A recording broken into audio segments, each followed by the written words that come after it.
अक्कलपाडा धरणातून पाण्याचे आवर्तन पांझरा नदी पात्रात सोडण्यात आले आहे. तसेच धुळे ग्रामीणमधील टंचाईग्रस्त गावांना मोठा दिलासा मिळाला आहे. अक्कलपाडा धरणातून पाण्याचे आवर्तन पांझरा नदी पात्रात सोडले आहे.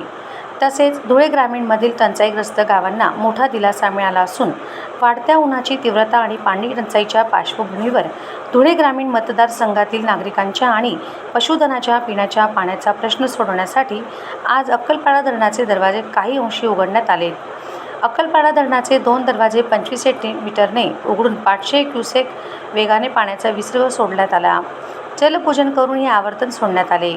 यामुळे नेर, कुसुंबा, बिलाडी, वरखेडे, कुंडाणे, न्याहाळोद, जापी, शिरडाणे, सातर्णे, विश्वनाथ, सुकवड, मोहाडी, डांगरी, नूरनगर, अकलाड, मोराणे, मेहरगाव, वार, कौठळ आदी तसेच अंमळनेर व शिंदखेडा तालुक्यातील काही गावांना पिण्याच्या पाण्याचा प्रश्न सुटणार आहे.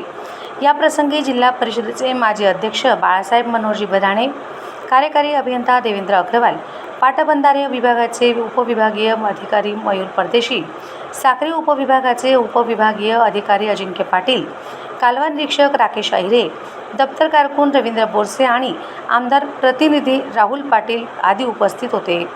यावेळी लोकप्रतिनिधींमध्ये नेरचे माजी सरपंच शंकरराव खलाणे, आनंदखेडचे सरपंच तुळशीराम अहिरे, बधाणेचे सरपंच भीमा गोयकर, उपसरपंच विठ्ठल पाटील, पिंटू भास्कर, रमेश कारंडे, गंगाराम महारनर, गोरख कारंडे, कारभारी खलाणे, रवींद्र बधाणे, किरण खलाणे, वसंत बोरसे, प्रवीण जाधव, आनंदखेडचे उपसरपंच मनोज गवते, रविकांत सानप, माजी पंचायत समिती सदस्य मुकेश पवार, अप्पा महारनर यांच्यासह विविध गावांचे सरपंच, उपसरपंच, पदाधिकारी आणि ग्रामस्थ मोठ्या संख्येने उपस्थित होते. ग्रामीण भागातील पाणी टंचाईचा प्रश्न सोडवण्यासाठी ठोस पावले उचलली जात आहेत. हे आवर्तन सुटल्यामुळे नागरिकांना आणि ग्रामस्थांना खूप मोठा दिलासा मिळाला आहे.